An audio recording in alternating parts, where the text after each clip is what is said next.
안녕하십니까. 본 포럼의 사회를 맡은 서울대학교 공과대학 이정동 교수입니다. 참석해 주신 내 외빈 여러분들께 감사의 말씀을 드립니다.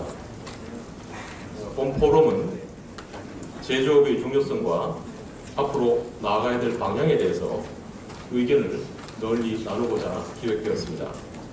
서울대학교 공과대학과 MIT, 국민경제자문회의, 조선일보가 공동 주최하고 프라운호퍼 산업통상자원 R&D 전략기획단이 같이 참여하고 있습니다. 본 행사를 진행하기에 앞서 본 포럼을 축하하기 위해 참여해 주신 분들을 간략하게 소개 말씀을 드리겠습니다. 모든 내외 기분들을 다 소개해 드려야겠습니다만 시간 관계상 축사를 해주신 분들만 소개해 드리겠습니다. 이우일 서울대학교 연구부 총장님 참석해 주셨습니다. 김종훈 국회의원님 참석해 주셨습니다. 이관석 산업통상자원부 차관님 참석해 주셨습니다. 서동원 규제개혁위원장님 참석해 주셨습니다. 그럼 먼저 이우일 서울대학교 연구부 총장님께서 축사를 해주시겠습니다. 큰 박수로 맞으시기 바랍니다.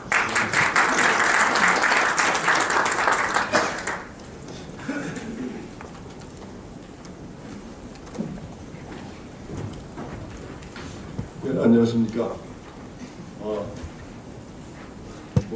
여러분들께 감사를 드려야 되겠습니다만 먼저 바쁘신 의정활동에도 이렇게 이 자리에 참석해 주신 김종훈 의원님, 그리고 산업통상자원부의 이관섭 차관님, 그리고 국민경제자문회의의 서동원 규제개혁위원장님, 그리고 바쁘신 중에도 이렇게 참석해 주신 내외 귀빈 여러분들께 감사의 말씀을 먼저 드리겠습니다.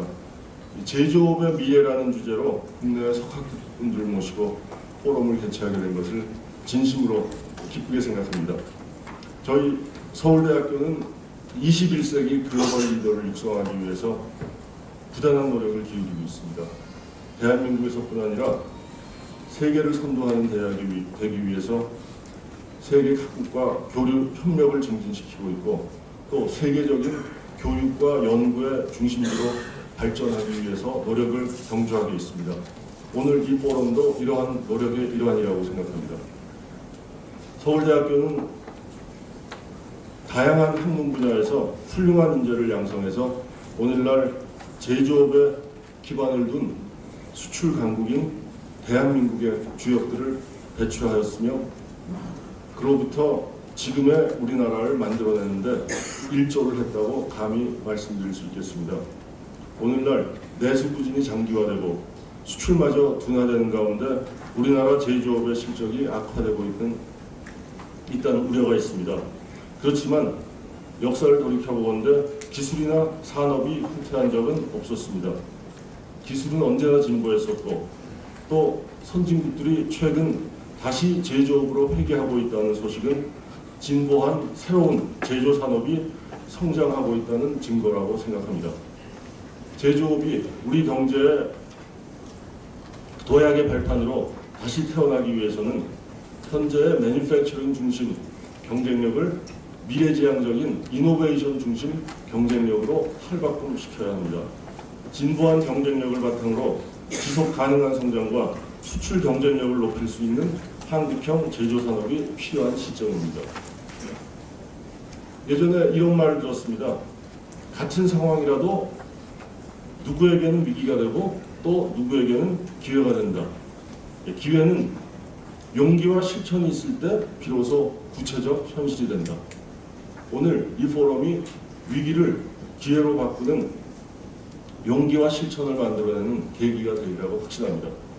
다시 한번 바쁘신 중에도 시간을 내셔 이 자리에 참석해 주신 내 귀빈 여러분께 감사드리고 환영의 말씀을 마치겠습니다. 네, 감사합니다. 감사합니다. 이어서 이관석 산업통상자원부 차관님의 축사가 있겠습니다.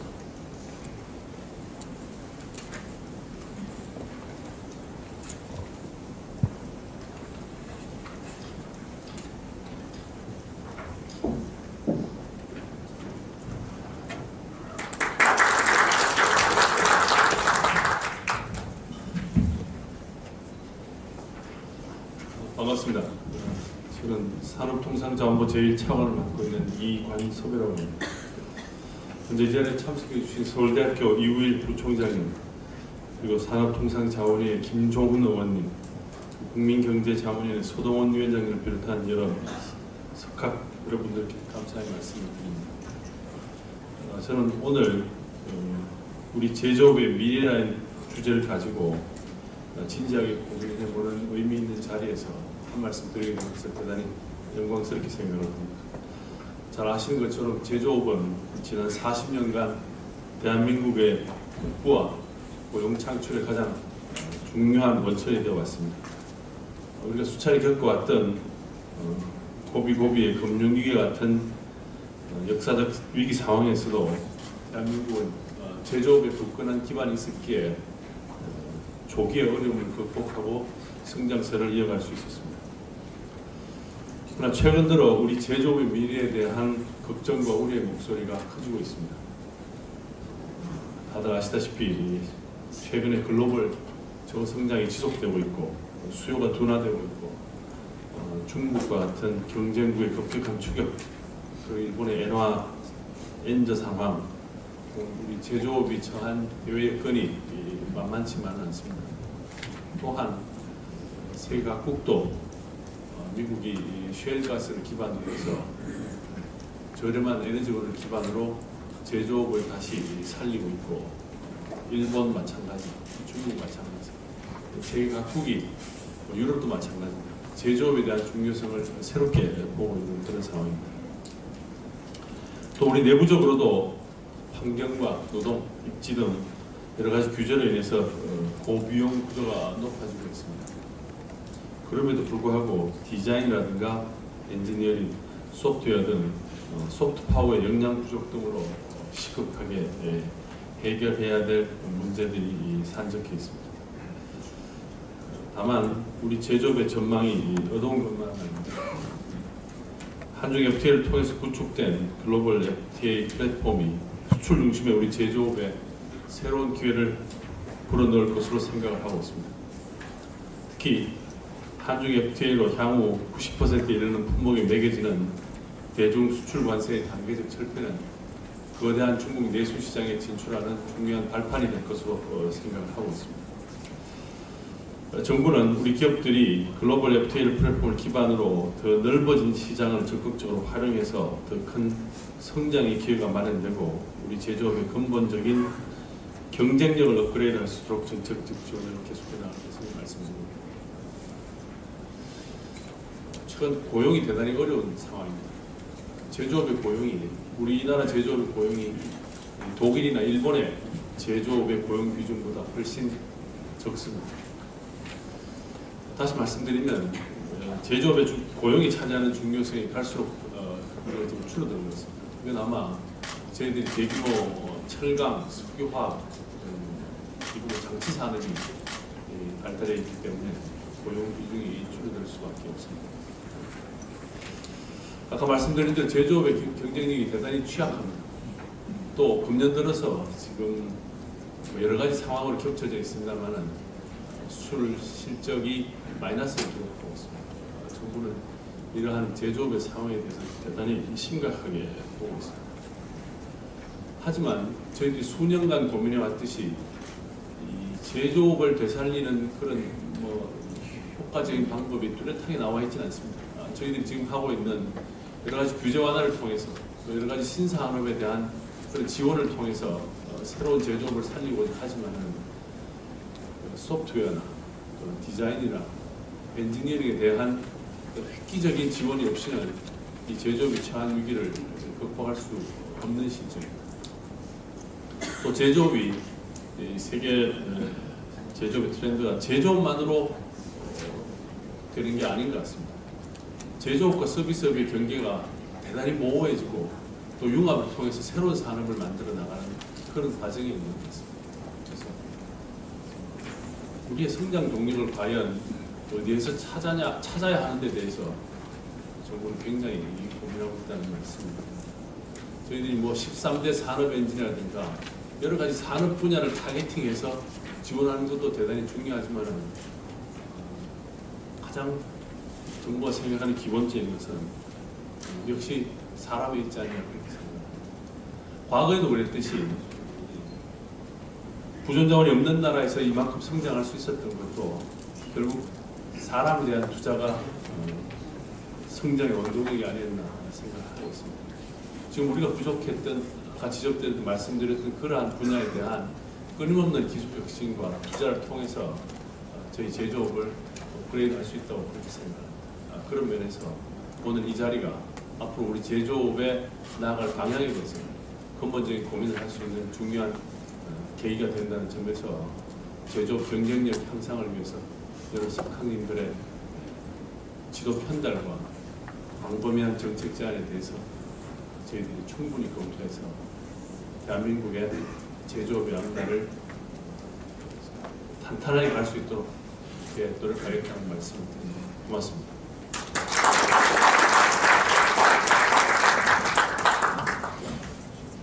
감사합니다. 이어서 소동원 규제개혁위원장님의 축사가 있겠습니다.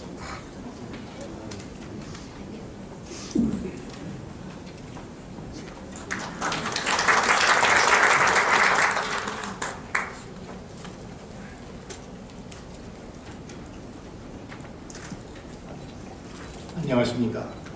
대통령 직속 규제개혁위원장과 헌법에 규정된 국민경제자문회의 공정경제국가장을 함께 맡고 있는 소동원입니다. 저희 국민경제자문회의와 서울대학교, 동국대학, MIT 그리고 조선일보가 공동으로 개최하는 제조업의 미래 포럼에서 축하의 말씀을 드리게 된 것을 기쁘게 생각하고 개인적으로 영광스럽게 생각합니다. 먼저 바쁘신 와중에도 이 자리에 함께해 주신 내외 기빈 여러분께 깊은 감사의 말씀을 드립니다.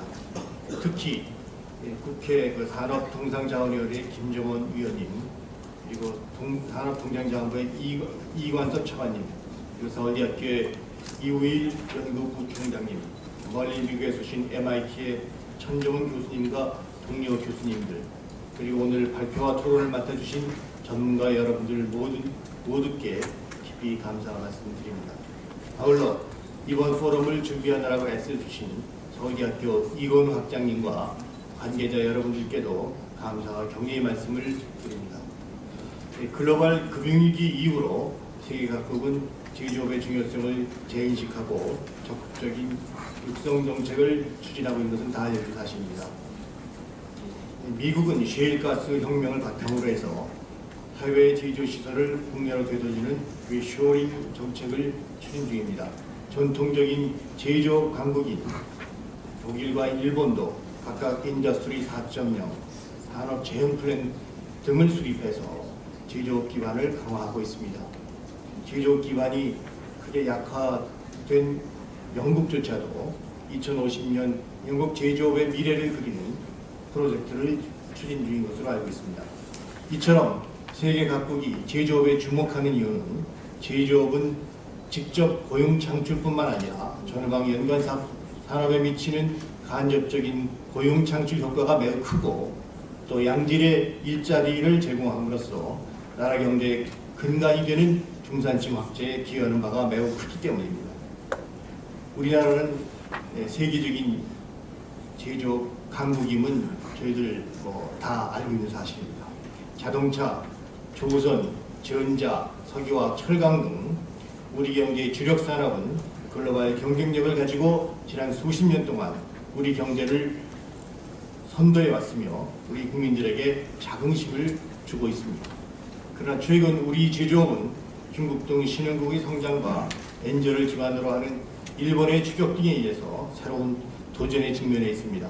이러한 위기도 업계와 학계, 연구계와 정부가 함께 머리를 맞대고 헤쳐나간다면 과거와 같이 이번에도 이 어려움을 슬기롭게 극복하고 제조업의 경쟁력을 보다도 한층 높이는 계기가 될 것으로 믿고 있습니다.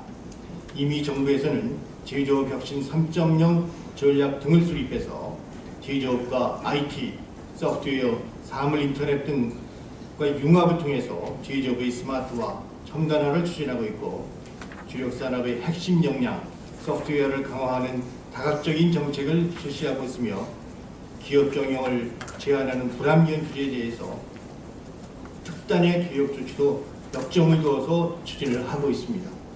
국민경제자문회의도 우리 주력 산업인 제조업의 경쟁력 제고에 대해서 많은 관심을 가지고 정책 개발을 위해서 노력을 하고 있습니다. 일례로 지난 12월에는 국민경제자문회의 위원들이 수원, 울산, 포항 등 현장을 직접 방문해서 삼성전자, 현대자동차, 포항제철은 물론 협력 중소기업의 관계자들을 직접 만나서 주력산업의 현장을 둘러보고 애로사항을 들어서 정책 개선 방안으로 건의드린 바도 있습니다. 앞으로도 계속 관심을 가지고 노력하겠습니다. 오늘 이 자리에 참석해 주신 국내외 여러 전문가 여러분들께서도 우리 제조업의 발전을 위해서 기탄 없는 지적과 고견을 부탁드립니다. 아무쪼록 오늘 포럼이 우리 제조업의 발전에 한 획을 긋는 계기가 될 수 있도록 해주시기를 기원하면서 이상 인사의 말씀을 마치겠습니다. 감사합니다.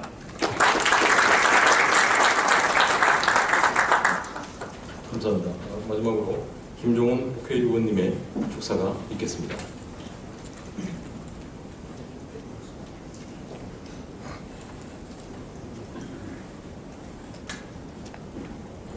네, 반갑습니다.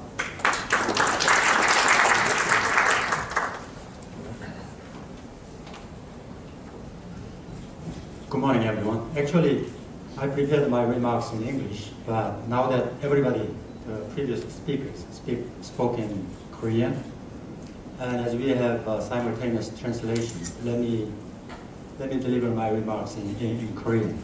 Actually, I have to interpret myself, looking at my own paper. 예, 감사합니다. 오늘 이렇게 제조업의 미래에 대해서 정말 의미 있는 포럼을 개최해 주신 우리 특히 서울대학교 공과대학에 감사드리고 우리 서동원 의장님 또 이관섭 차관님께 감사드립니다. 그리고 제가 제 생각의 일단을 몇 가지 이렇게 말씀드리게 된 것도 대단히 기쁘고 영광스럽게 생각합니다. 보통 경제가 이 성숙이 된다고 하면은 제조업의 웨이트, 제조업의 비중이 조금 디미니시 한다, 좀 내려간다 이렇게 이야기하고요. 반면 서비스의 비중은 올라간다. 이런 게 우리가 교과서에서 배웠고 또 그런 현상들이 실제로 생기고 있습니다. 근데 제 생각에는 뭐 어떤 경제든 불구하고 이 서비스에 overly depending, 너무 의존을 하는 것은 결과적으로 이 거품을 만들어내기가 쉽다. 그런 생각을 하게 됩니다. 그래서 이 서비스, 제조업에 아주 solid한 베이스가 있는 것은 어느 경제나 또 어느 시기에나 아주 중요한 일이다. 그렇게 생각을 합니다. 실제로 2008년에 세계를 뒤흔들었던 경제 위기는 시작은 월스트리트에서 파이낸셜 섹터에서 시작이 됐습니다. 그런데 지금 그러한 경제의 큰 어려움은 다시 살아나는 미국의 제조업으로 조금 캄다운이 되고 있는 그런 상황을 본다면 그것이 큰 좋은 예가 아닌가 이렇게 생각을 합니다. 우리 대한민국 사실 엄청나게 경탄스럽고 정말 기적적인 그런 경제 개발, 경제 성장을 이루어 왔습니다.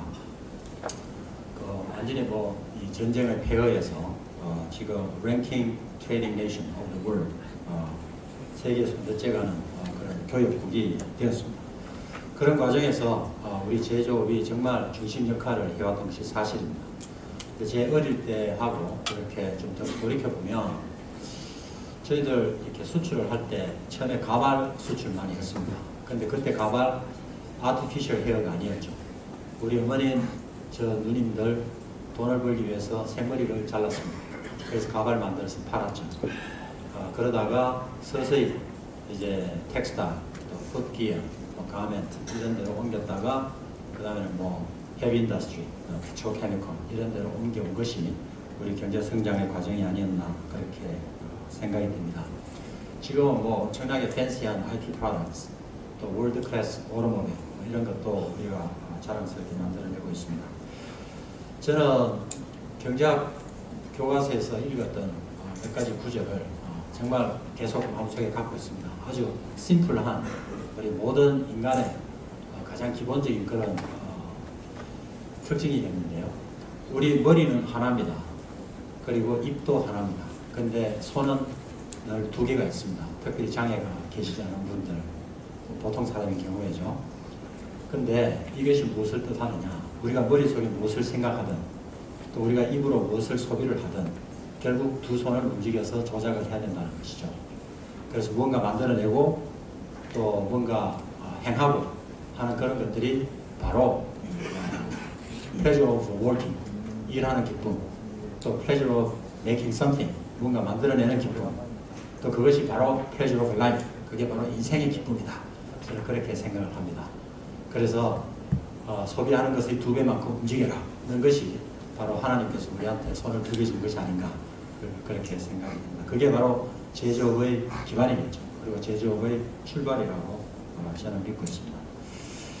근데 오늘 이 제조업의 미래를 생각하는 과정에서 저는 뭐 국회의원이 된 지가 한 3년이 됐습니다만은 여러 가지 해답을 찾는 과정에서는 우리 사회가 당면한 소시오 이코노믹 이슈스 이런 것들에 대한 해답도 늘 우리가 고민을 해야 된다고 생각이 됩니다. 우선 첫 번째는 development versus preservation이죠. 뭔가 공장을 만들려면은 그게 분명히 필요한데 또 다른 분들은 환경의 보존 이런 것들에 대한 가치를 또 굉장히 주장을 합니다.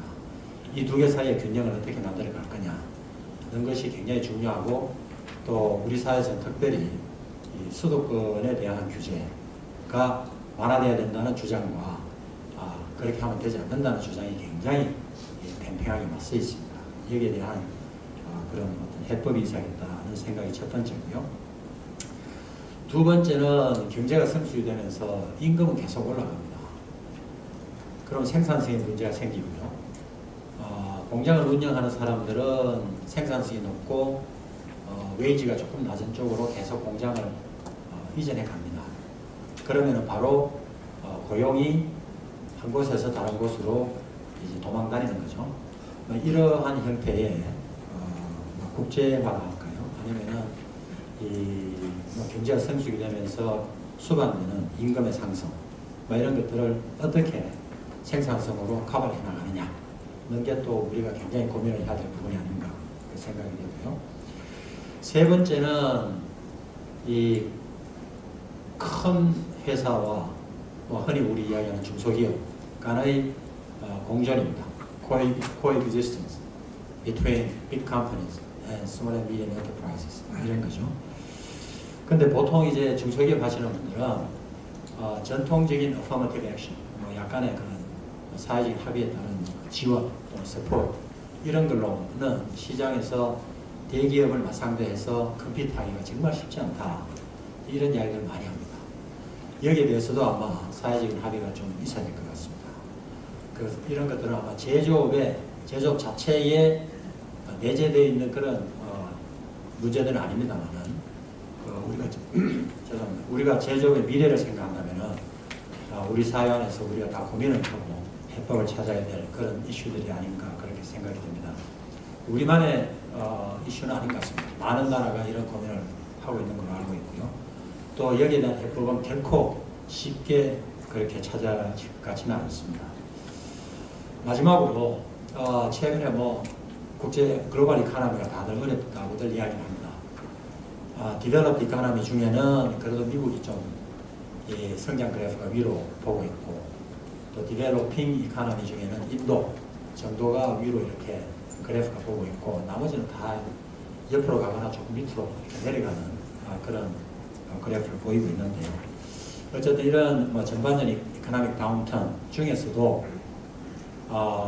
유가가 이렇게 50%선에서 좀 스테빌라이즈 되고 있는 그런 것들은 정말 좋은 뉴스가 아닌가 생각이 됩니다. 특히 우리나라 경우에는 이 에너지나 로 머티리얼의 한 96%를 수입을 해야 되는 우리나라는 분명히 이 기회를 제조업이 리바이빙하는 그런 기회로 살려가야 되는 호기가 아닌가 그렇게 생각이 됩니다.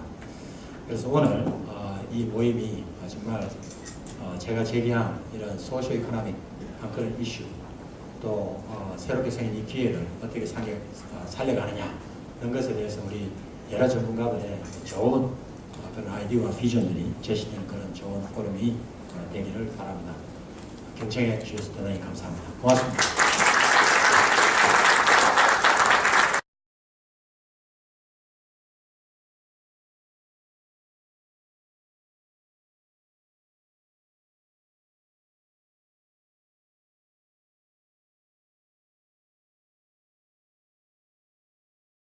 그 MIT 공과대학 기계공학과의 교수로 재직 중이고 MIT 생산연구소의 소장을 맡고 있는 천정훈이라고 합니다.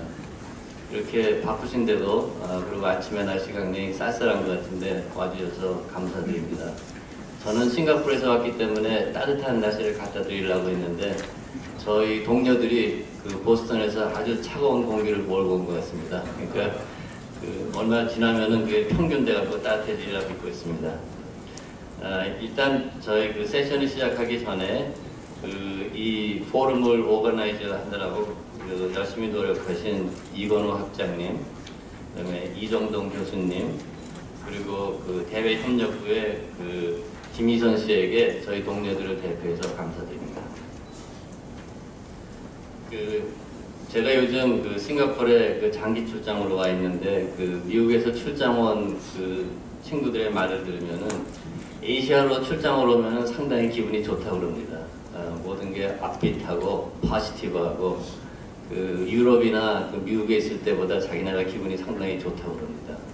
근데 이제 물론 한국에 오면은 우리는 안 잘하고 있다고 그러지만 relatively speaking 굉장히 잘하고 계시는 것 같습니다. 근데 저희 지금 만나서 그 포럼을 하자고 하는 이유는 지난날에 성공에 도취해있지 말고 새로 앞날을 위해서 새로운 출발을 하는 계기가 되기 위해서 이렇게 여러분들이 모셨다고 생각을 하고 가장 중요한 거는 깊은 대화를 나누는 게 목적이기 때문에 저는 영어로 준비를 안 해보고 지금 한국말로 준비를 해왔습니다. 그러니까 중간에 브레이크 때라도 저하고 말씀하시고 싶으시면은 한국말로 할 테니까 염려하지 마시고 말씀하셨으면 감사하겠습니다. 미국은 지난 한 25년, 30년 동안 미국 경제에 이 제조업이 컨트리뷰션 하는 게 한 25%에서 10%까지 내려왔습니다. 물론 relative한 거죠. 절대적으로는 잘하지만 relatively 내려왔는데 2007년에 제일 바닥을 치고 2008년에 경제 위기가 있었지만 계속 자라갔고 2012년에는 12%까지 올라갔습니다. 그러니까 지금 제조업이 상승하고 있는 중간이죠. 그래서 특히 2008년에 경제 위기를 거치면서 MIT에서는 Production and Innovation Economy라는 스터디를 2010년, 11년에 했고, 그 다음에 미국 정부에서도 Advanced Manufacturing Program이라는 폴리시를 학교, 그 다음에 업체, 그 다음에 국책연구소들이 모여서 AMP라는 프로그램을 만들고 2013년에는 AMP 2.0라고 더 발전된 계획을 내놓은 적이 있습니다. 특히 요번에 MIT에서 발표를 할 브라이언 앤서니 박사는 MIT에서 PhD를 받은 후 8년간 기업을 했습니다. 그래서 비디오 베이스 이미지 어널리시스를 해갖고 어플리케이션은 제조업에서 쓰는 인스펙션에 들어가는 그런 기술을 개발하다가 MIT에 와갖고 저 MIT에서 프로페셔널 엔지니어링 프로그램이 있습니다. 거기에 프로그램 디렉터로 있으면서 석사 학위를 담당하는 일을 많이 했고 그뿐만 아니라 MIT에서 하는 파이 스터디라든가 아니면 AMP 프로그램에 많이 관련이 있기 때문에 아주 좋은 연사라고 생각하고 저희가 초대를 했습니다. 그래서 그러면 일단 브라이언 앤서니의 프레젠테이션을 들으시고 다음 순서로 넘어가기로 하겠습니다. Brian, are you ready?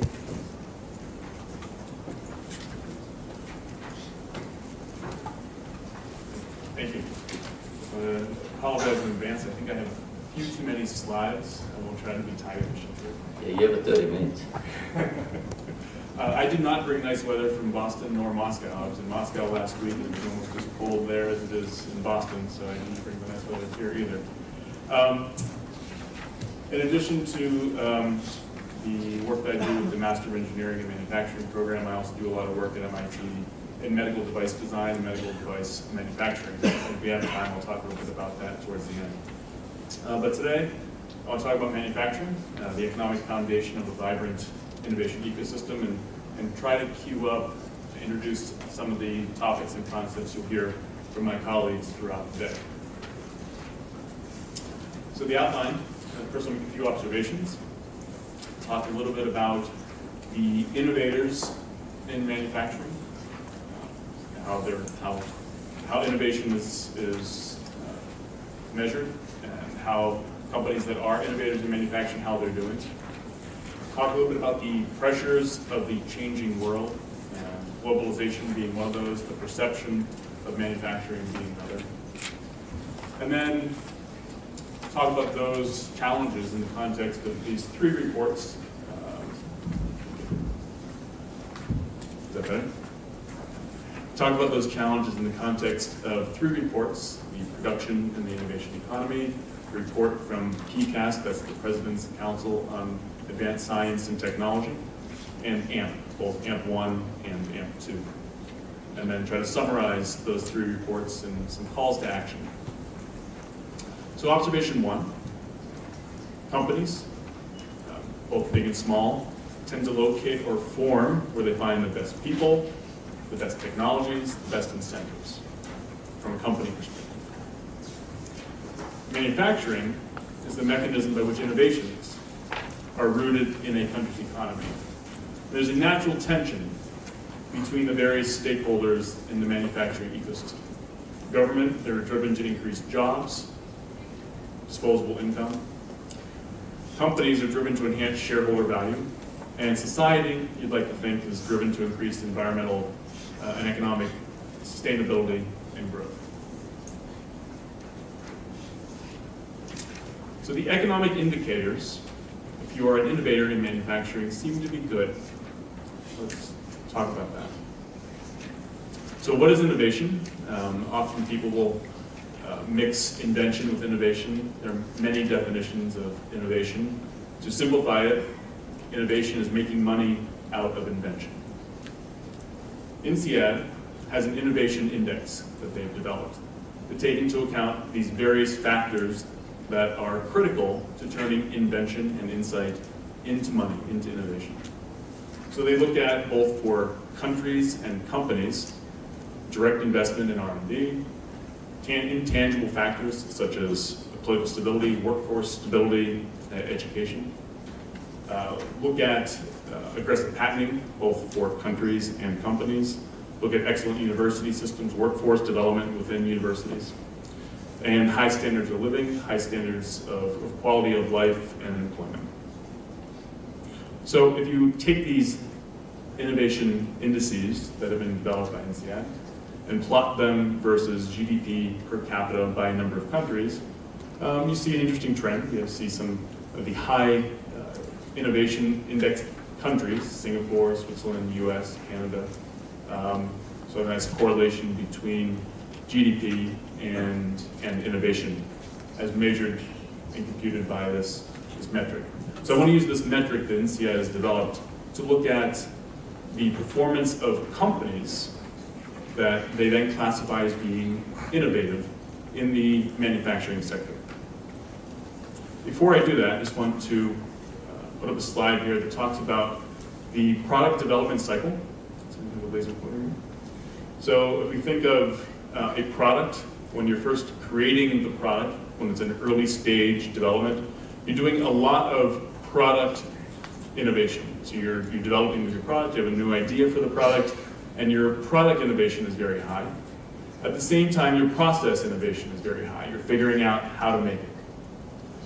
As the product matures, hopefully people are wanting to buy it. There's a fast growth stage. You're probably not innovating too much in your product. You've locked in the design. You're not going to change the product too much. But you're going to be developing the process, driving out, improving the cost, improving the quality of the manufacturing process, improving your yield. So there's a lot of process innovation that's happening in your fast growth stage. And as your product reaches maturity, again, your level of product innovation has now stopped. It's a mature product, it's established, it's out there. And you're continually developing, making new innovations, new inventions, new innovations to further decrease the cost of manufacture, improve the yield. So throughout the product life cycle for a single product, your process innovation is very high, and your product innovation is only high at the very beginning. Now certainly this feeds back onto the next version of the product, and again, you'll have high product innovation, but always high process innovation.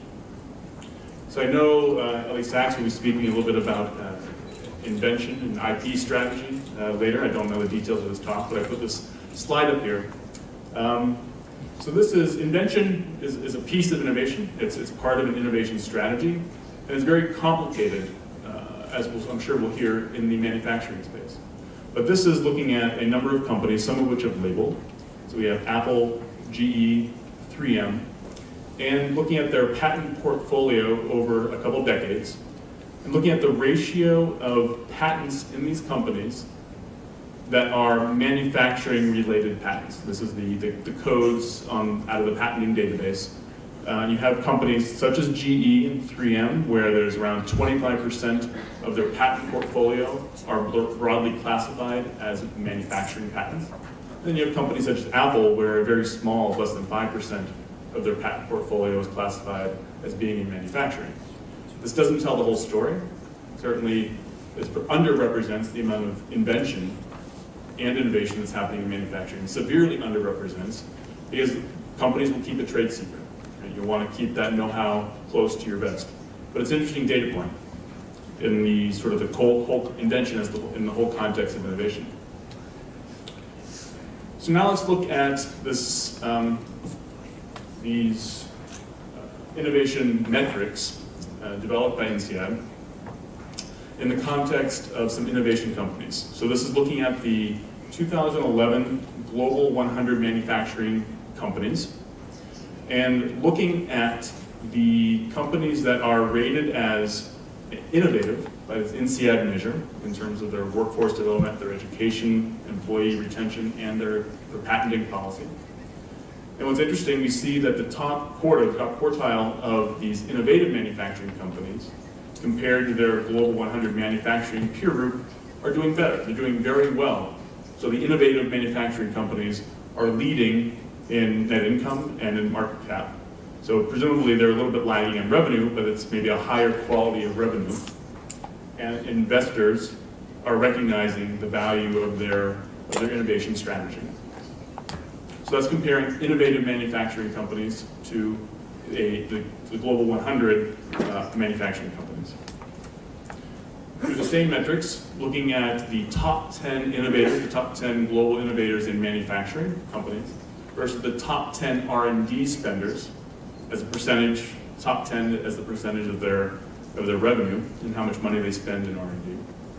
What's interesting is the companies, the top 10 innovators in manufacturing compared to non-manufacturing companies that are also innovators are exceeding in revenue, net income, and market cap. So the message to take away here is that manufacturing really is the way in which innovation is rooted into an economy, into a company's economy, into a corporate, or into a country's economy. So that's great if you're an innovative manufacturing company. There are pressures of a changing world. Not necessarily a complete list, but here are some of the pressures. So, and we'll hear about a number of these throughout the day. The societal and market changes. So first is the perception of manufacturing. There was a Deloitte study in 2010 or 11 that asked 1,000 adults across the United States if you thought that manufacturing was important to our security, our future, our economy, and over 80% of the individuals surveyed said yes, over 80%. You asked those same 1,000 individuals if they would encourage their child or their grandchild to go into manufacturing, and the answer was less than 20% actually it was under 30%, so 23, 24% if I recall correctly. So the perception of manufacturing has not been well maintained, at least in the U.S. We'll talk a little bit throughout the rest of the slides on globalization. I think some of these other issues certainly are changing market pressures.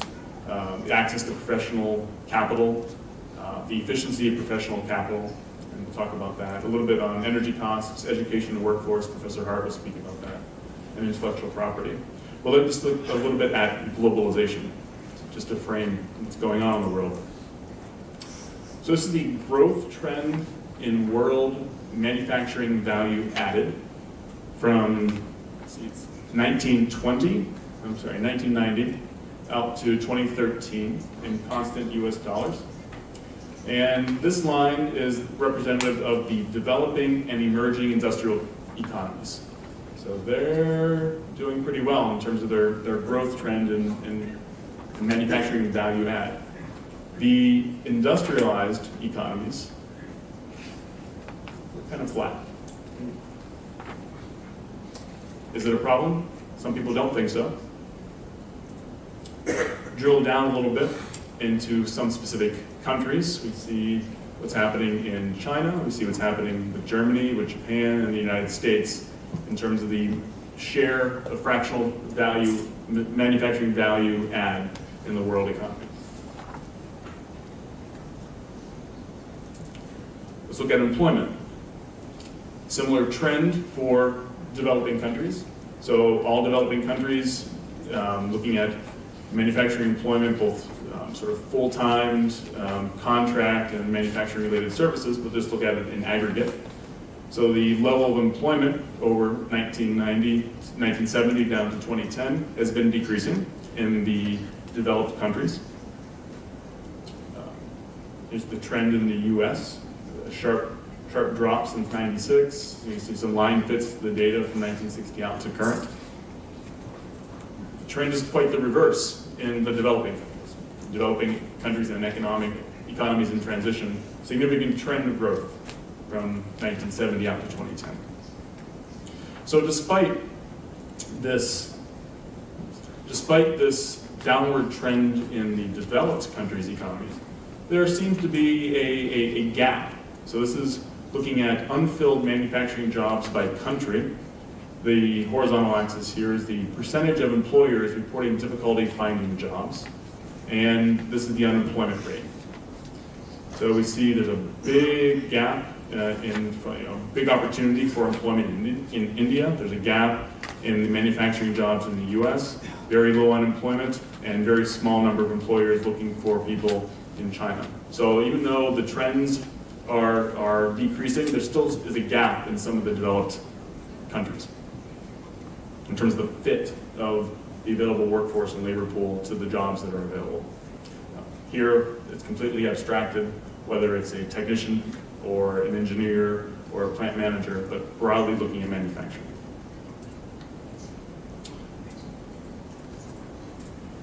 So some of the summary points about these changes. So there's been a decades plus decline in the US and many developed economies in terms of the manufacturing value add. Decline in employment.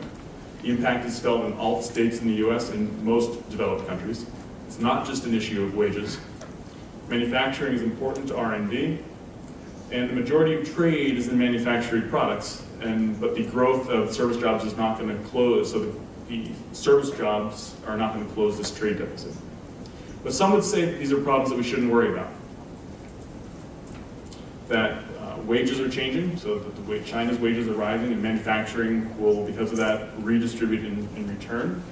Germany shows that wages are not the sole driver of manufacturing exodus. And then we have opportunities in energy, that new natural gas resources in the US will make it more economically viable to manufacture in the US. So maybe we shouldn't worry. Additional reasons people say we shouldn't worry. It's a good thing. We're becoming more efficient, more productive, and the ratio of the number of people that are employed by and the contribution to world manufacturing value add, the numbers are still positive. So that happened in agriculture. Maybe we shouldn't worry about it happening in manufacturing. So the the US and MIT has been pondering these questions. So let's consider these questions and issues in the context of some of these reports that Professor Chun mentioned and I mentioned. The production in the innovation economy was a study done at MIT, a number of reports to the President of the United States, and the Advanced Manufacturing Partnership to consider these questions. So at MIT, I'm going to try to summarize a few of the points, and you can find out a lot more in detail by looking at these books. The PI study approached these questions, I would say, to start myopically. So what manufacturing do we need if we wanted to just become an innovation economy? What would that mean? We outsourced all of our manufacturing and we just innovated. Could we do that? What manufacturing do we need in order to get the value out of our innovation economy? Fortunately, that wasn't the only question that was answered, but that was the original core question that was asked. So the process, a couple of years, many faculty, 20 plus faculty across campus, doing many interviews and surveys of companies at different scales, so large multinationals, startup firms. So some of the outputs from PI. So identifying what makes a champion manufacturer or an innovative manufacturer, somebody that has a robust regional engagement in the ecosystem, that does take to heart the need to train and continually train their employees and to establish partnerships with local universities and community colleges in doing so. Looking at not just providing their manufacturer good, but bundling services and a way to continually to reach out to the customer. And constantly exploring new markets that build on their current expertise.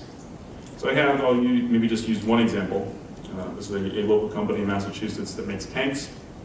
And looking for new market opportunities, they've come across an opportunity to build towers for wind turbines, that their tanks can be, instead of buried under the ground to hold things, be stood upright to carry massive turbine blades high in the sky. So a market opportunity that they would not have thought when they first started. I think in the interest of time, I'll skip over these companies as well. Maybe just mention Mori Seiki, who looks at delivering machine tools, but not just machine tools, the services and solutions that go around the supplying of the machine tools, the software, the support, constantly outreach to the customer. Okay.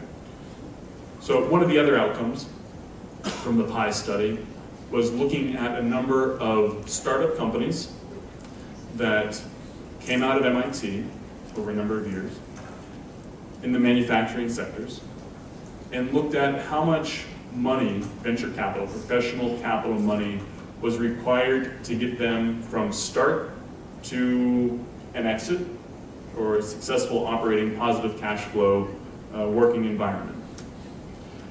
It's not important the companies, what's important maybe is the amount of money on some of these examples to take to get to a point where we're actually producing product. These companies were used to really look at these sort of develop a model, if you will, of how new manufacturing technologies or new products that need to be manufactured spin out, at least at MIT. That when you're looking at the very beginning, there's sort of ideation, laboratory research, prototyping, you need to raise some money, venture capital, $10 to $30 million. The next step, another $30 to $70 million. The next step, to create a plant, scale, another $150 to $150 million. And eventually you're at commercial production. These numbers should seem very large, they are, and they're very large to the professional capital community. So this is a model that is difficult for the venture capitalists that have maybe been spoiled or used to a return on investment on the horizon of 5 years, 10 years, with a lot less money in the IT realm. So it's not clear that the venture capital model is the right way to be spinning companies out, and that there may be new models of incenting governments or big companies to provide capital to help these companies along. I'll skip, okay. So on the skills, they surveyed 1,000 national firms. with a number of conclusions that the demands on skills have risen, and then a significant fraction, as we saw on the earlier plot, are still having difficulty finding the workforce, finding a match for the people, the jobs that they have. Some of the characteristics of these firms that are unable to fill these jobs: they're smaller, they may be seeking a skill that's not in their ecosystem, that's not in the region, certainly seeking advanced math and advanced reading skills, and these companies engage in frequent product and process innovation, and so constantly looking for new people, new ideas, new techniques and technologies to engage with those new product innovations. The other nice thing that came out of the PI study, frankly, is a graphic to, at least in one way, explain what advanced manufacturing is. So here was manufacturing, this is courtesy of Oleg Dweck, sort of manufacturing, sort of traditional 20th century, raw materials in, fabrication, parts, assembly, and as many people try to define, you can't do manufacturing anymore without it being advanced manufacturing. So what is advanced manufacturing? It's tying together, as I like to call, all of these product realization and support activities. So the materials design, fabrication, bundling with services, recycling, assembly, forms the wider composition of what people will think about in advanced manufacturing. The PI conclusions.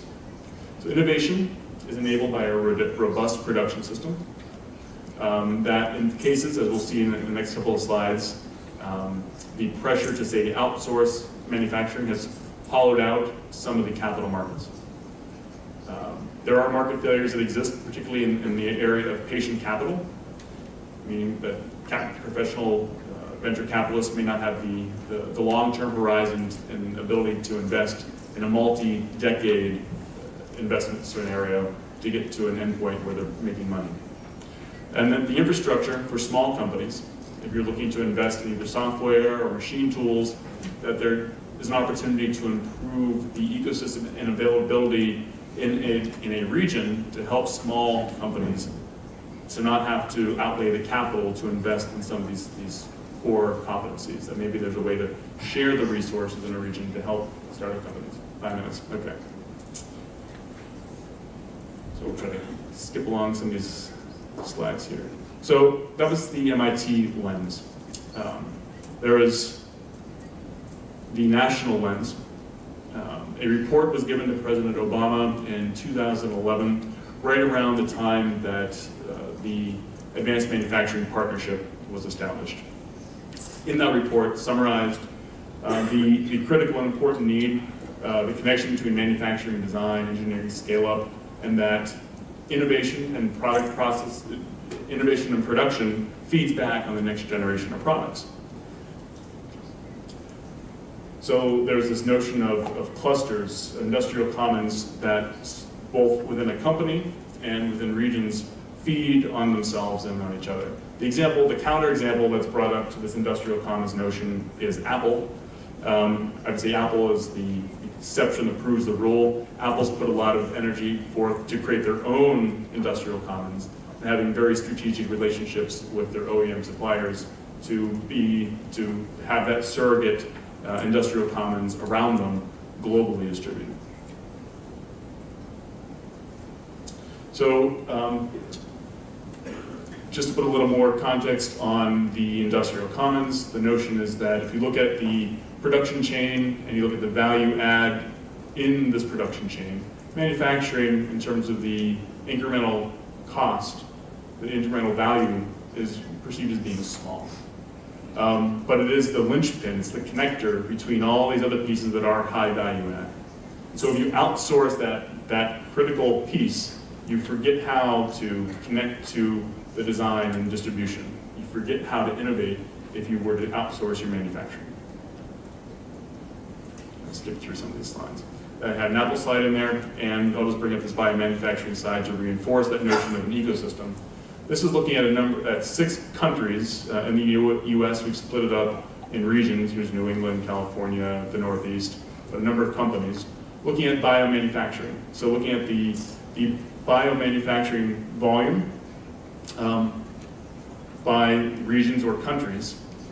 And the interesting thing to note is all of the countries, except for Singapore, and the United States shows up in here a couple times, are among the top 6 countries globally in R&D, and all the manufacturing centers are within 100 miles of the research centers. So certainly when you're still in the research and development stage and spinning out new technologies and new ideas into manufacturing, that proximity between your R&D and your manufacturing is hypercritical. We'll skip over that. So the Advanced Manufacturing Partnership was started by President Obama in 2011, really looking at how the industry, academia, and government needs to work together. What is the strategy and what are the actions by which everybody needs to work together to create these vibrant ecosystems in the US. There has been AMP1, AMP2, it's been chaired by our subsequent presidents at MIT and the CEO of Dow, and a number of both academic and industry leaders. The final report, which is available online, has a number of recommended actions for improving the business climate, securing the talent pipeline, and enabling innovation. Let's just talk about the enabling innovation for a moment. So one of the big outcomes that I've been quite involved in over the last 2 years is what's called our National Network of Manufacturing Institutes.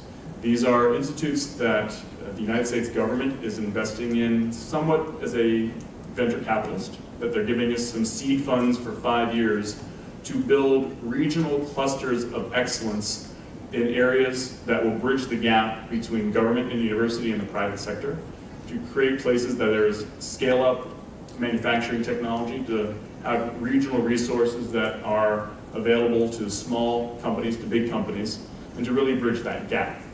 So the first one of these centers was an additive center. It received $30 million of federal funding and $40 million of matching funds from companies, universities, and state governments, and is in Ohio. There are now 5 of these centers. The first one here is the Additive America Makes in Youngstown, Power America, Digital Composites, Lightweight Innovations. And all of these received about 50% of their startup funds, the least amount being 30 million, the most being 70 million to date, are targeted to engage in the regional ecosystem and build on regional strengths, and again, to provide this regional hub for small companies, medium-sized companies, to leverage the local ecosystem. So, in the less than the negative 2 minutes that I have, the summary. So, sustainable economic growth from manufacturing does require a vibrant innovation ecosystem, both in companies and in countries, in regions, in countries. And it's hypercritical that government, industry, and academia work together to strengthen these ecosystems in education, infrastructure, and R&D. We'll hear some about the image of manufacturing a little bit later. We'll hear a little bit more about the skills gap, I believe, and how we go about really strengthening the connection between academia and industry and establishing careers and employment opportunities. Infrastructure. We've seen the National Network of Manufacturing Institutes as being put into place to provide regional infrastructure. Certainly needs to be an exploration of new ways of incenting professional capital to come out of big companies to potentially engage with small production companies in a way that venture capitalists cannot. And certainly as we look at our university research and the research that we should be doing with industry, a number of opportunities. It's not about reinventing manufacturing per se, but returning manufacturing and getting new things and new ways in manufacturing that leverage the constraints, that leverage the new opportunities, low energy processes, scalable manufacturing tools, automation and robotics, advanced materials and processes. Thank you for your time. Yeah, thank you, Brian, for sharing your insights on the impact of manufacturing on the economy. So our next speaker will be the Professor Park. I think all the academics in Korea wants to be like him. He still is a successful business person, and now he's a CTO of Korea. So let's hear from him about his ideas on the impact of manufacturing on the economy.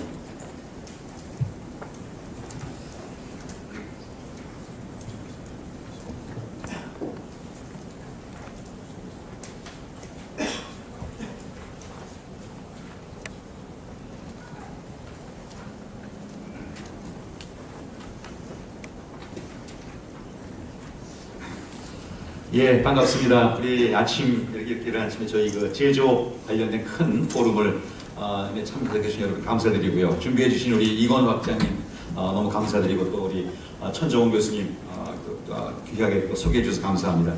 앞에 그 여러분 발표자께서 말씀하셨습니다만 우리나라 경제 핵심 사실 제조업이 지금 위기입니다. 상당히 어렵습니다. 그래서 오늘 좀 그래서 아마 그런 세션이 준비된 배경에 있는데요.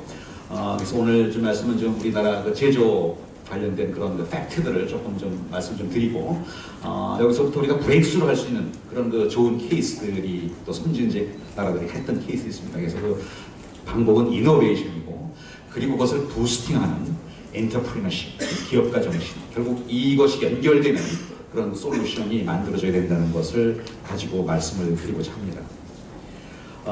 저희가 지금 저는 이제 산업자원통상 R&D 전략기획단을 좀 맡고 있습니다. 2010년도에 저희가 이 산업기술에 대한 R&D 포트폴리오 그리고 어떤 그 효율적인 그 R&D 전략을 위해서 2010년도에 설립이 됐고요. 그래서 현재 우리나라 산업 약 4조 원에 해당하는 그 R&D 전체, 산업기술 R&D 전체에 대한 포트폴리오를 좀 만들고 기획을 하고 특히 대학과 출연연 그리고 산학연 연계라든지 또 글로벌 R&D 협력 이런 부분들을 지금 진행을 하고 있습니다.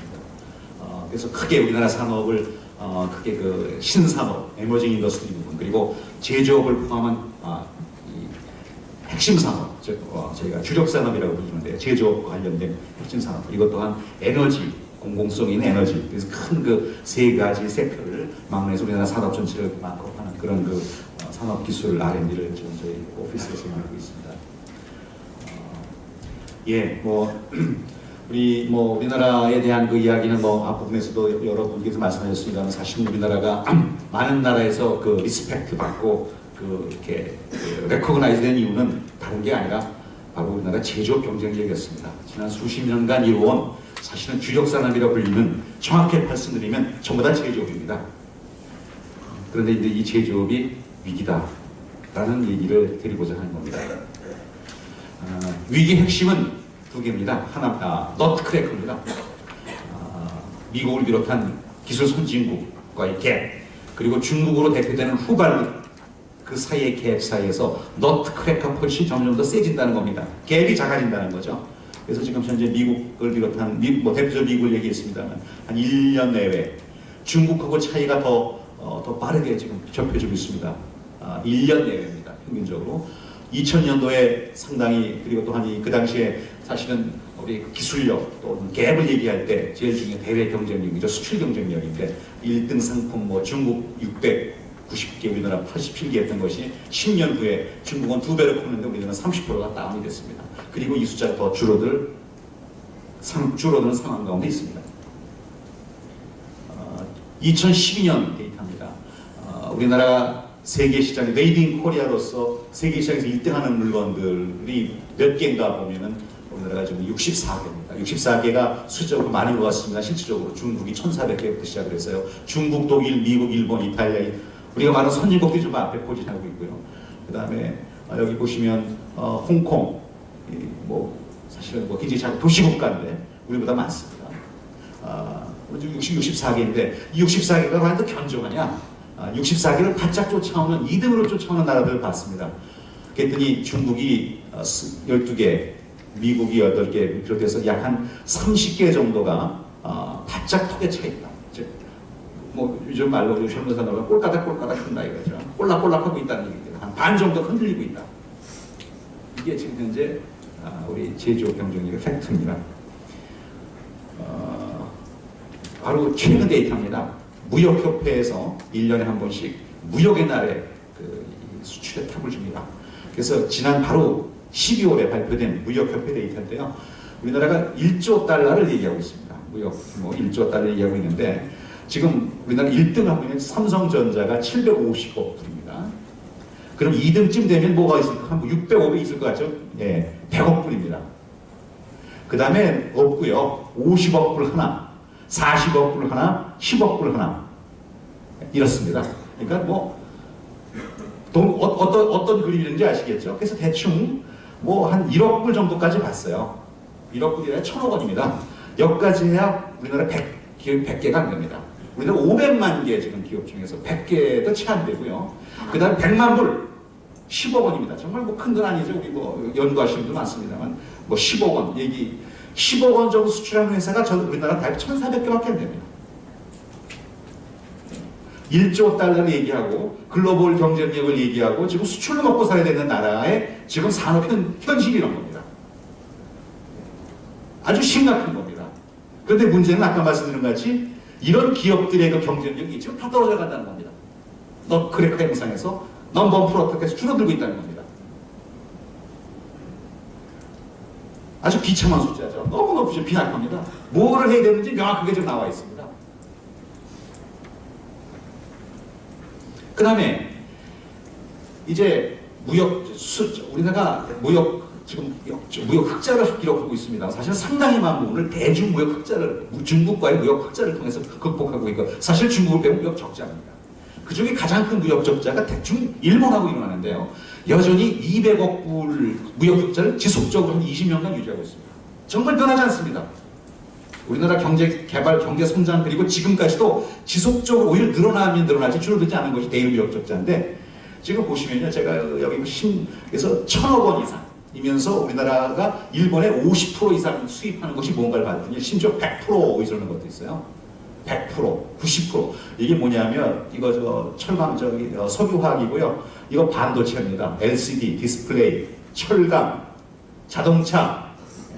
우리나라 주력 제조업이라고 얘기하는 핵심 부품들을 전부 다 일본에서 수입하고 있는데 수입하는 정도가 20%가 아니고 100%, 50%, 80%, 70% 수입하고 있다. 결국 뭐냐? 우리는 세트, 어셈블리해서 세계 물건에 팔지만 핵심 부품, 핵심 기술 전부 일본에서 사오느라 무역 적자하고 있다. 이 구조가 변하지 않고 있다는 겁니다. 중요한 건.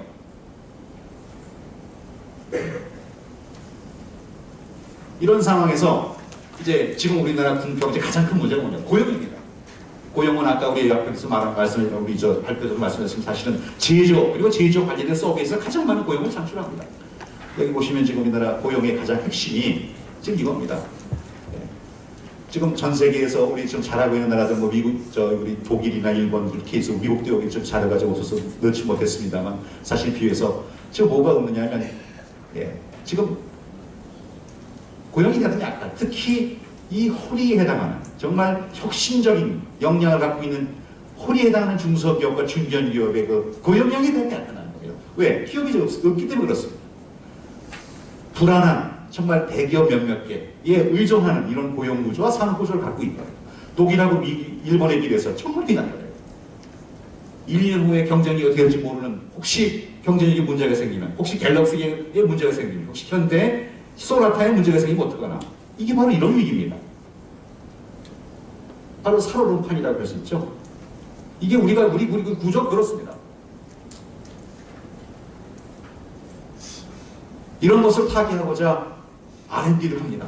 정말 그래서 우리나라 전 세계에서 이노베이션을 많이 하는 나라로 굉장히 알려져 있는데 그 핵심 포인트가 뭔지 아십니까? R&D를 많이 쓴다는 겁니다. GDP 대비. 그게 1등이에요. 그래서 그게 가중 요소가 많아서 전 세계에서 우리는 이노베이션을 대단히 잘한다고 있습니다. 그러나 우리 다 알지 않습니까? 우리 R&D 굉장히 많이, R&D만이 굉장히 많이 쓰고 있고요. 뭐 연구원 수, 뭐 페이턴트 수 정말 훌륭합니다. 그러나 아웃풋, 산업화, 시장화, 그 다음에 기술 수출 뭐 형편없습니다. 뭐 40등, 50등. 어디 뭐 명함을 내밀 정도는 아닙니다. 특히 아까 말씀드린 거는 혁신형 중소기업 그리고 혁신형 그 기업들이 본질을 해야 되는데 그런 기업들한테 가는 R&D를 보시면 지난 10년간 전부 다 반토막, 3분의 1 토막이 달았습니다. R&D 머니가 전부 어디로 가고 있느냐?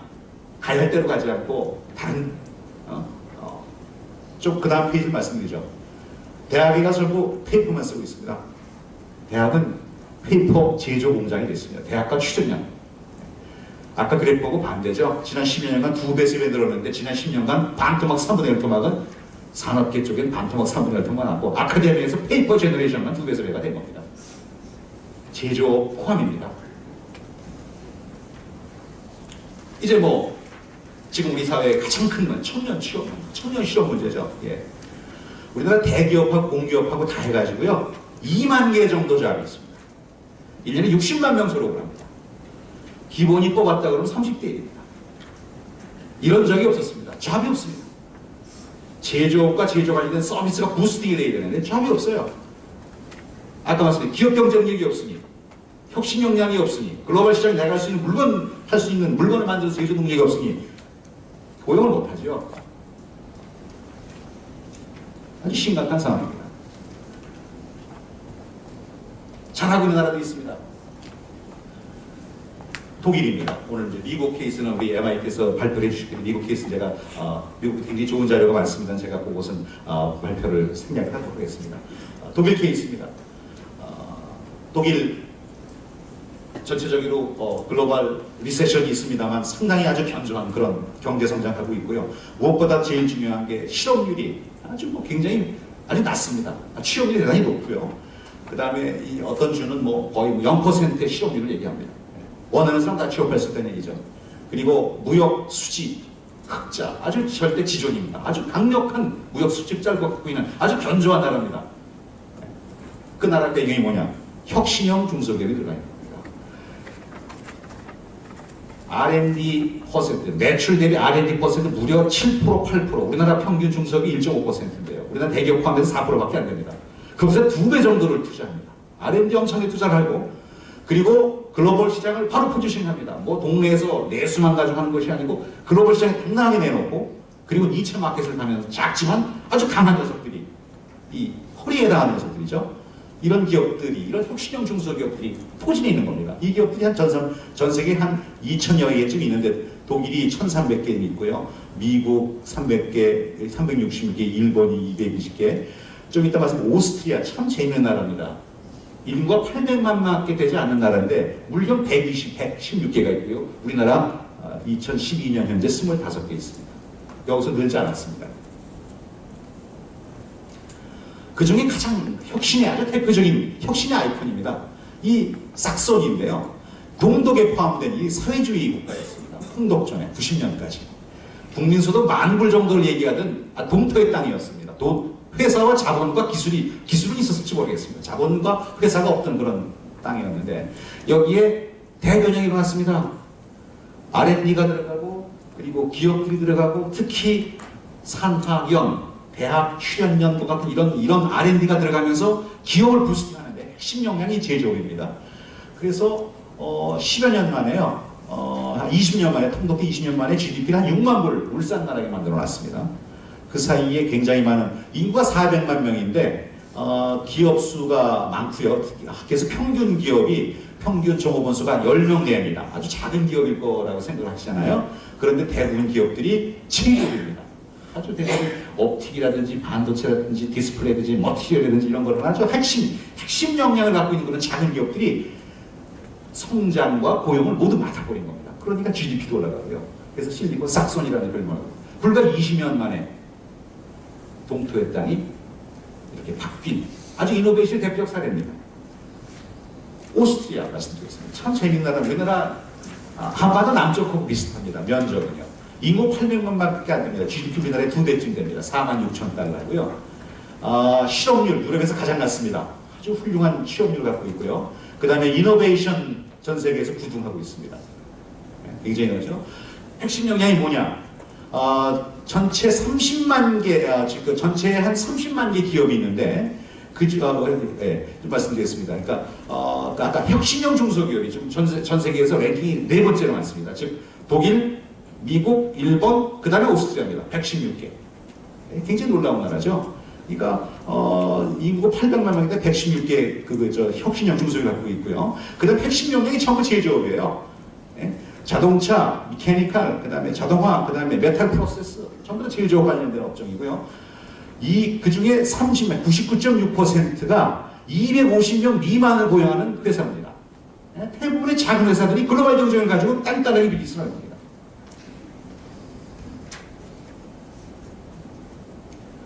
런던입니다. 영국입니다. 런던이 제조업에 굉장히 약한 나라였고요. 최근에 런던이 테크시티를 비롯해서 런던의 외곽에 있는 테크시티에 지금 여기 이노베이션이 일어나고 있습니다.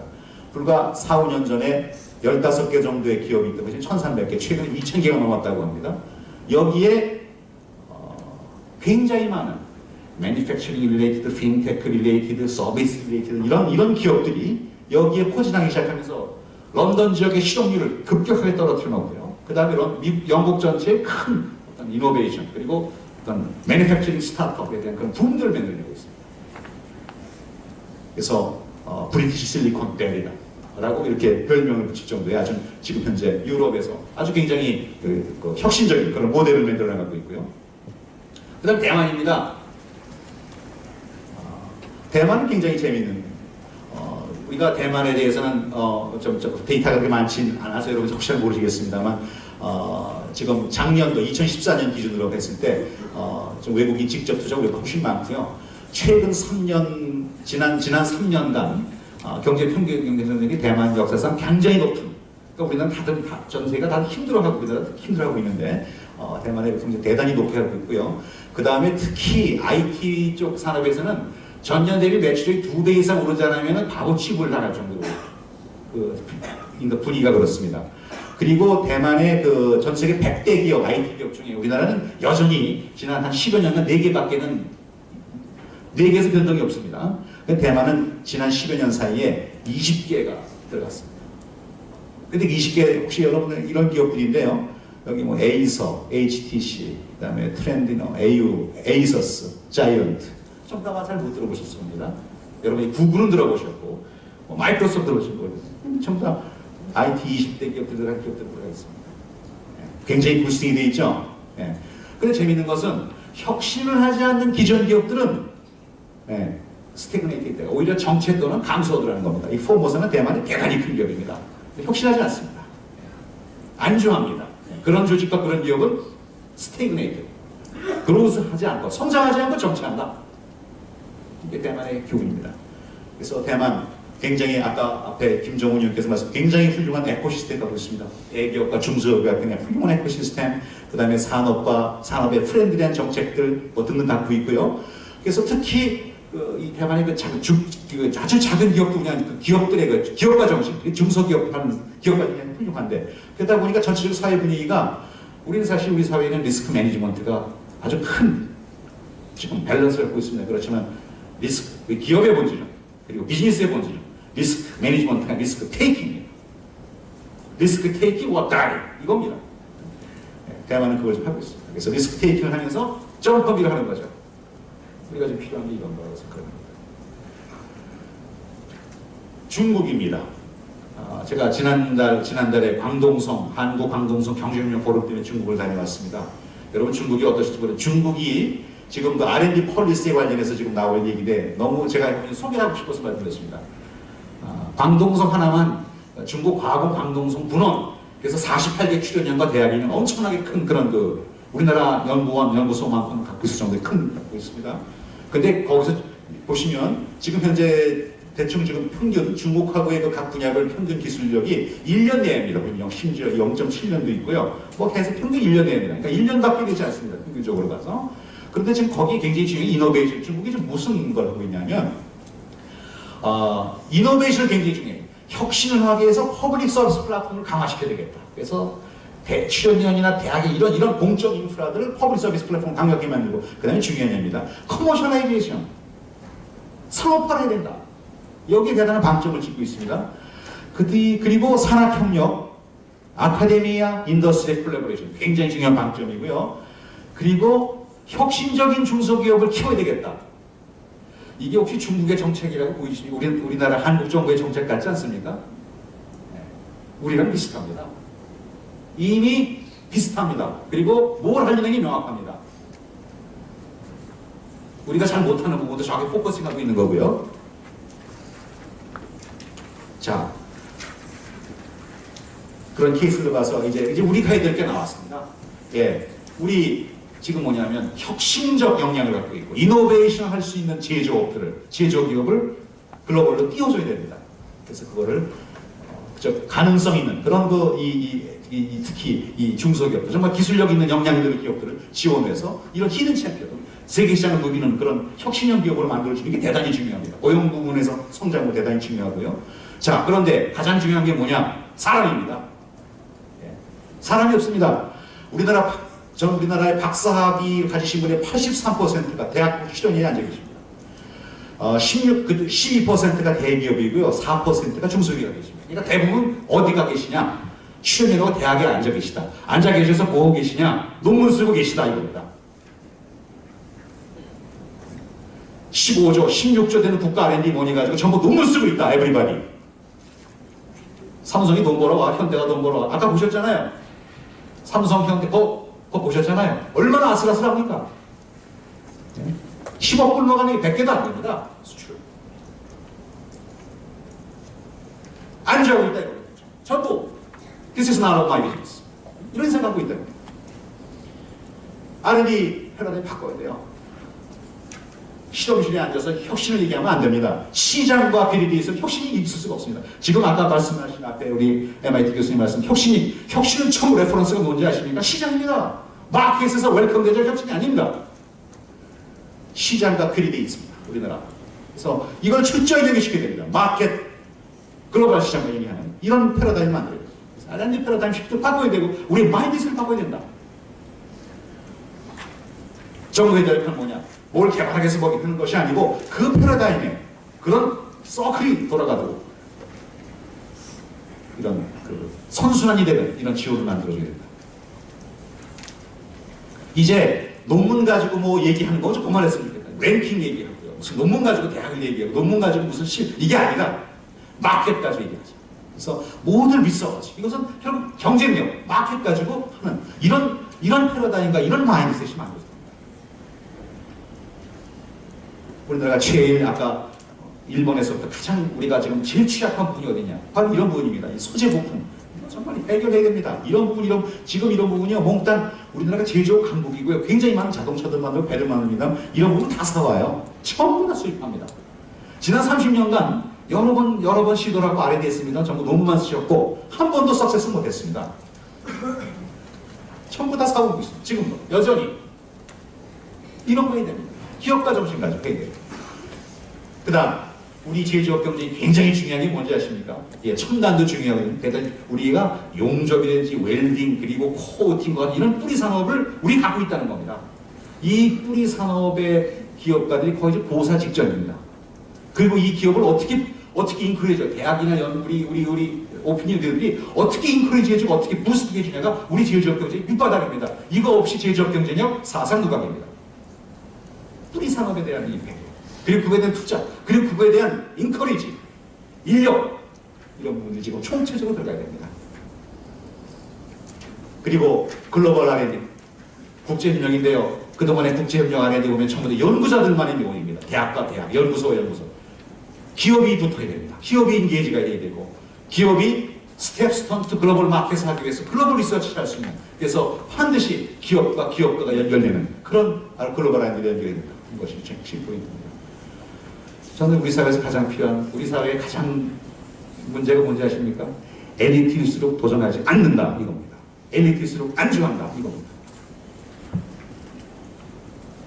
엘리트가 움직이게 되고요. 리더가 움직이게 됩니다. 뭘로요? 기업가 정신. 도전해야 됩니다. 그래서 이제부터 그래서 처음부터 왜 우리 봉천동에 있는 그 기업, 조그만 기업들이 왜 상해 시장에 못 나가냐 이겁니다. 왜 심천에 못 들어가냐 이겁니다. 이런 거 할 수 있는 인프라, 우리 서울대학교 연계해서 실험실과 연계해서 할 수 있거든요. 이런 걸 만들어줘야 됩니다. 아주 작은 스타트업들이 세계 시장을 도전할 수 있는 걸 만들어줘야 됩니다. 그래서 처음부터 세계 시장을 나가게끔 해줘야 된다.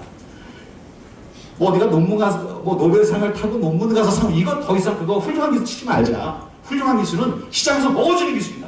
시장에서 먹어준다? 그럼 훌륭한 기술이다. 이렇게 얘기합니다. 그리고 지금 우리한테 필요한 건 특히 기업가 정신인데요. 우리한테 제일 중요한 게 뭐냐면 도전 정신이 없습니다. 아까 말씀드렸지만 엘리트 도전하지 않습니다. 다 편안한 거, 다 고시하려고 하고요. 공기업 가려고 하고요. 대기업 가려고 하고요. 그럼 우리나라 소는 누가 키웁니까? 소는 누가 키워요? 정말 꿀팁입니다. 리더가 나가야죠. 그리고 기업가들을 존경해야 됩니다. 기업가를 뭐 공부를 못해서 기업하는 한 사람이 아니고 우리나라 대한민국에 아시지만 90%가 중소기업에서 근무하는 인력들입니다. 대한민국 뭐 먹고 사느냐면 중소기업에 빨대 꽂고 먹고 사셨습니다. 지금 그게 팩트입니다. 그럼 어떻게 됩니까? 그런 중소기업이 융성돼야 되고요. 거기에 경쟁력을 가져야 됩니다. 그게 대한민국에서 살아가는 유일한 방법입니다. 그러려면 출연연, 대학, 우리 교수님들, 오피니언들이 전부 다 어떻게 하면 이 중소기업 부스팅할 거냐, 어떻게 혁신적 영향을 가지고 올려줄 거냐, 이게 지금 마스터키입니다. 이것을 빼놓는 모든 거 공무원 탁상 공무원입니다. 이래서 네, 알겠습니다. 예, 끝났습니다. 그래서 이제 저희가 요즘에 뭐 산업엔진 프로젝트 만들었습니다. 좀 전에는 기술 위주로 했습니다만 지금에는 앞으로는 에코를 만들겠다. 그래서 에코를 좀 그려야 되겠다. 그래서 이런 기본적으로 이런 에코시스템 그런 걸 포커스를 두고 하는 것이 됐고요. 그래서 어떤 혁신적인 그런 중소기업을 키우고 지원하는 이런 부분들을 버짓을 만들고 또 이런 부분들을 준비를 하고 있습니다. 그래서 상세한 그런 내용들은 뭐 웨어러블 스마트 디바이스부터 여러 가지 이제 내용들이 있습니다. 상세한 내용들이 자료에 있습니다. 그래서 이런 기획이나 이것은 기본적으로 기술 개발 자체가 목표가 아니고 에코시스템을 만들어서 역량을 만들고 시장 그리고 펀드로까지 연결하는 이런 패키지를 통해서 어떻게 글로벌 시장에 가는 경쟁력을 만들어줄까 하는 것에 포커스를 둬서 기획을 했습니다. 이런 부분에서 많은 좀 지원을 해주시면 감사드리겠고요. 그러니까 우리 제조업 이렇게 좋은 기회를 만들어주셔서 감사드리고 제조업 경쟁력이 대한민국의 살 길이다 하는 말씀으로 제 강의 마치도록 하겠습니다. 감사합니다. 네, 저는 CTO로 알고 있었는데 지금 스피치 하시는 거 보니까 치프 마케팅 오피서 같이 하시는데 아주 패셔닛한 프레젠테이션을 잘 들었습니다. 그러면 이석근 교수님을 모시고 디스커션 세션으로 넘어가겠습니다. 너무 열정적인 연설을 들었어요. 제가 좀 쿨다운하는 의미에서 두 분의 강연 내용을 딱 두 포인트식으로 정리를 해드리겠습니다. 아는 내용 빼고 좀 새로운 내용들이 어떤 것이 있는가라는 관점에서 이제 질문도 할 건데요. 먼저 이제 프로페서 앤토니 교수님 포인트는 두 가지인 것 같습니다. 제조업이 중요하다. 제조업이 중요한 것보다 더 중요한 것이 혁신적인 제조업, 혁신적인 기업의 역할이 매우 중요한 것 같다는 게 첫 번째 포인트였던 것으로 기억이 되고요. 두 번째, 저희들한테 이제 시사를 주는 것이 그런 혁신적 기업 안에서 특히 챔피언에 해당하는 기업들이 가져야 될 네 가지 요소가 뭐냐. 하나는 생태계를 어떻게 잘 활용하는가에 관련된 부분이었고, 두 번째는 탤런트를 교육 훈련시키는 부분들을 어떻게 할 것인가. 세 번째는 매니팩처링 프로덕트 제품이 나왔다 할 때 그것 자체로 파는 것이 중요한 것이 아니라 번들 서비스하고 어떻게 연결시켜서 팔리겠는가에 관련된 부분들이 중요한 것 같다. 그리고 제일 마지막으로 이제 새로운 시장을 계속 seeking 찾아가야 된다라는 얘기를 했던 것 같습니다. 우리들 제조업한테 시장으로 가고 있다라고 보고요. 좀 신선하게 느껴졌던 것이 두 가지가 있었는데요. 하나는 뒤에 이제 박단장님 말씀하신 두 가지 포인트 중에 하나가 R&D 역량을 빨리 개발을 해야 되고 더 많은 투자를 해야 되고 R&D의 효율성을 높여야 되는 말씀을 하셨는데 앤토니 교수님께서 말씀하신 포인트 중에 하나가 슬라이드에 보시면 기억하실지 모르겠지만 R&D 성과하고 혁신의 성과하고 꼭 정의 상관관계를 갖고 있지 않은 데이터가 하나 나왔습니다. 그래서 과연 이 컨트랙트를 우리가 어떻게 해석을 할 것인가, R&D에 많은 투자를 해서 혁신기업을 만들 수 있겠는가 라는 부분이 하나가 있었고요. 두 번째 포인트는 커멘트가 필요하고, 두 번째는 이런 센텐스가 있었습니다. US should not engage in industrial policy 이렇게 나왔습니다. 참여하지 말아라, 정부가 개입하지 말아라 이런 얘기가 나오거든요. 우리 중소기업이나 기업에서도 정부가 자꾸 개입하는 것이 경제적 지원적인 측면에서는 좋지만 잘 모르면서 이렇게 해가지고 오히려 회방이 된다라는 포인트도 있었거든요.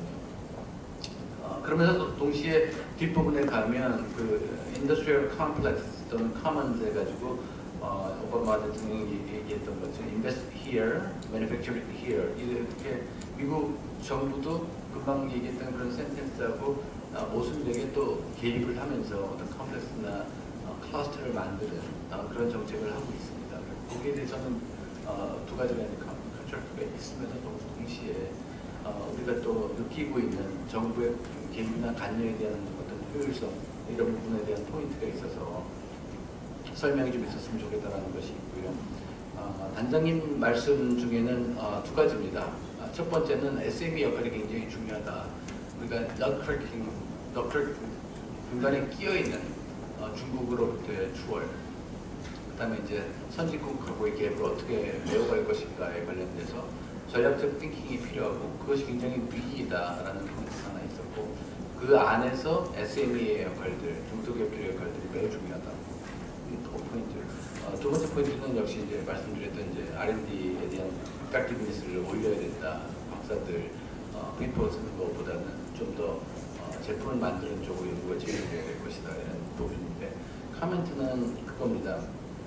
너클킹 포지션에서 우리가 굉장히 전략적으로 잘 생각을 해야 되는데 소위 이제 그 솔루션부터 제가 먼저 말씀을 드리는 제가 생각하기에 지금 추월당하고 또 추격을 해야 되는 이런 상황이기 때문에 가급적이면 저희는 이제 예를 들어서 중국 같은 나라는 이미 저희들 많이 잡아먹고 있기 때문에 그 위협 이제 더 이상 그게 그 low labor를 우리가 중국을 통해서 생산 기지화 해가지고 하는 거는 지나갔기 때문에 다른 나라들을 찾아야 된다.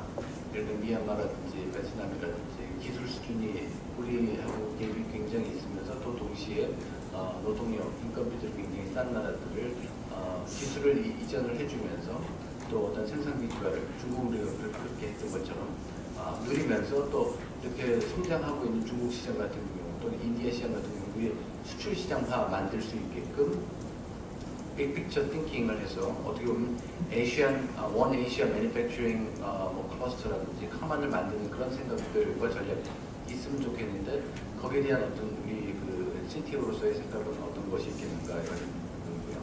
두 번째는 SME하고 R&D 말씀하셨는데 SME가 지금 사실은 너무나 그 대기업하고 수준이 그 차이가 많이 나 있고 약체이기 상황이기 때문에 그러면서 또 동시에 너클킹 포지션에서 말씀드린 것처럼 이게 이제 중소기업의 어떤 역량을 배양시키기 시간이 꽤 걸리는데 우리한테 시간은 매우 주어져 있지 않은 이런 상황 속에서 과연 SME 그 배양 정책, 그 미들 챔프라고 소위 말할 수 있는 히든 챔피언을 길러낼 수 있는 우리의 그 사치가 있겠는가, 그만한 여유가 있겠는가에 대한 부분들에 대한 카멘트가 있으면 좋겠고 R&D의 이펙티브니스에 대해서는 출연연이라든지 산학협력이라든지 좋은 말씀이 굉장히 많은데 그것을 과연 어떻게 만들어낼 것인가에 관련된 그 how, 현상에 대해서는 이해를 했는데 그 how를 좀 듣고 싶다.